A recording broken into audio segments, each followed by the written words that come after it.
Welcome to gearvlogz Automotive Podcast, a hybrid call-in talk show where you, the viewer or listener of the gearvlogz YouTube channel, can tune in and listen to the latest in automotive news and happenings within the automotive space. I'm Mario Gear. Want to be a part of the show? It's easy. Just call our show voicemail hotline at 805-419-5129 any time of the day of the week before the following Thursday and leave a message. Or please follow us on the Clubhouse app.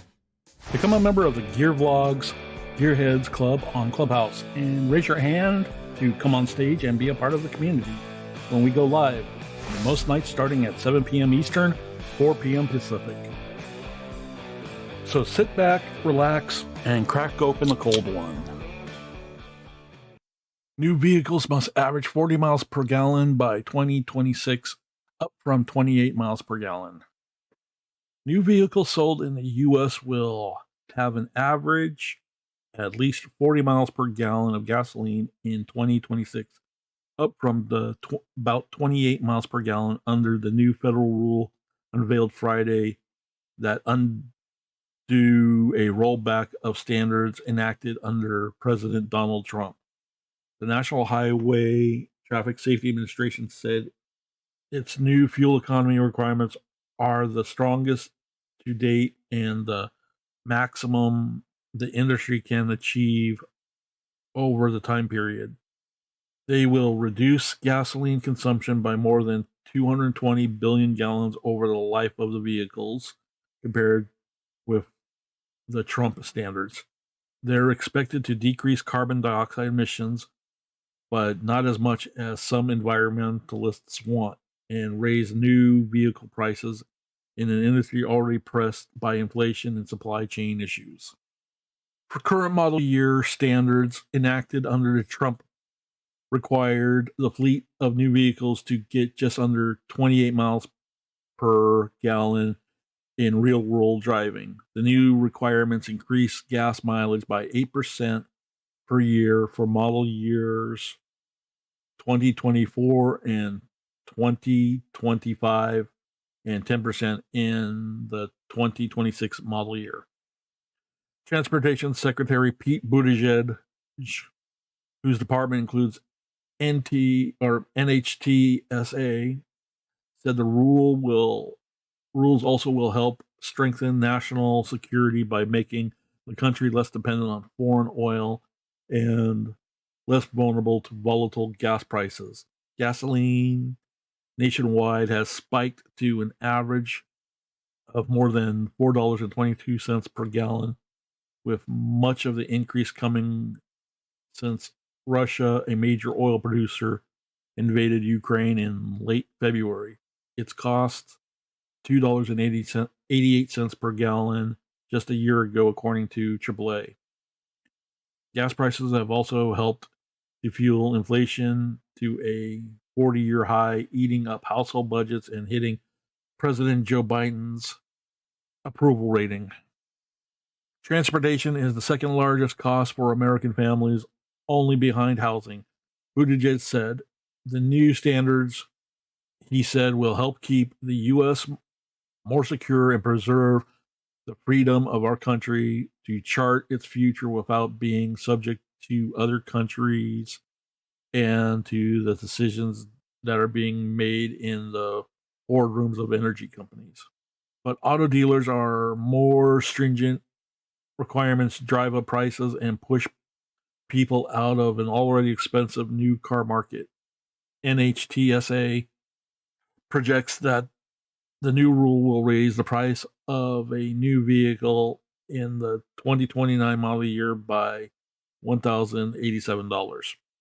Trump's administration rolled back fuel economy standards, allowing them to raise 1.5% per year, which environmental groups said was inadequate to limit plant warming greenhouse gas emissions that fuel climate change. The standards had been raising about 5% per year previously, but the new standards won't immediately match those adopted throughout the 2025 under President Barack Obama. NHTSA officials said they will equal the Obama standard by 2025 and slightly exceed them for the 2026 model year. The Obama era standards automatically adjusted for changes in the type of vehicles people are buying when they were enacted in 2012. 51% of new vehicle sales were cars and 49% were SUVs and trucks. Last year, 77% of new vehicle sales were SUVs and trucks, which generally are less efficient than cars. Some environmentalist groups said the new requirements from the NHTSA under Biden don't go far enough to fight global warming. Others supported the new standard as a big step towards reducing emissions, with the American Lung Association calling for even stronger standards to drive a transition to in all vehicles having zero emissions by 2035. Climate change has gotten much worse, but these rules only require automakers to reduce gas guzzling slightly more than they agreed to cut 9 years ago, said Dan Becker, director of the Safe Climate Transport Center at the Center of Biological Diversity. Officials said under the new standards, owners would save about $1,400 in gasoline costs during the lifetime of a 2029 model year vehicle. Carbon dioxide emissions would drop by 2.5 billion metric tons by 2050 under the standards of the NHTSA, said. Automakers are investing billions of dollars to develop and build electric vehicles, but say government supply is needed to get people to buy them.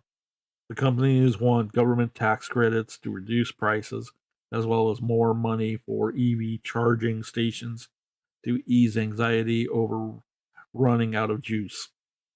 John Bozzella, CEO of Alliance for Automotive Innovation, a large industry trade group, said increased regulations will require supportive government policies. Regulators should consider safety, consumer buying preference, improved fuel economy, and the transition to electric vehicles, he said in a statement. NHTSA set fuel economy requirements while the Environmental Protection Agency develops limits on greenhouse emissions. NHTSA officials said their requirements nearly match rules adopted in December by the EPA, so automakers don't have to comply with two rules. Okay. What are your thoughts? You think they're still rushing this into our throats? Do you think it's going to affect you guys of being able to buy a new car or replace a car that's getting long in its legs because of the cost? You've been holding off on acquiring it. And what about the lack of, like they said in the article, there's not enough charging stations to go around for that's going to meet the demands that they're trying to impose. And I could go off on the how about the Paris Climate Accords and how Trump walked away from it, and now Biden wants to get back into it. Now, the issue that I have about those climate accords is, what about the worst offenders in the climate accords? Why do they get a pass to hold off on making the immediate changes?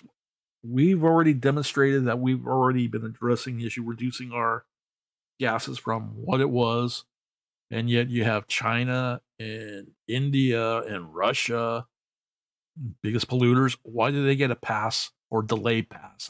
I should say. They say, oh, methane is a cause of greenhouse gases.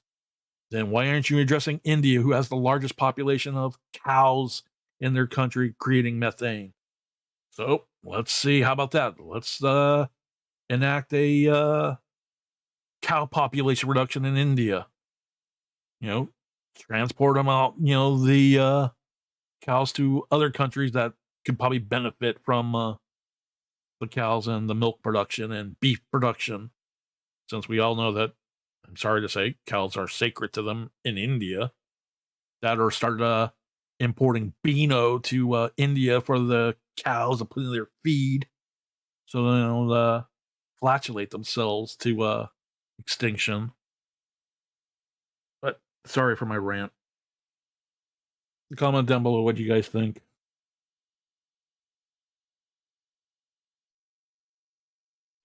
Here are a few videos YouTube thinks you may enjoy. Be sure to follow me on all of my socials. So, crack open a cold one, sit back, relax, and have a blessed day.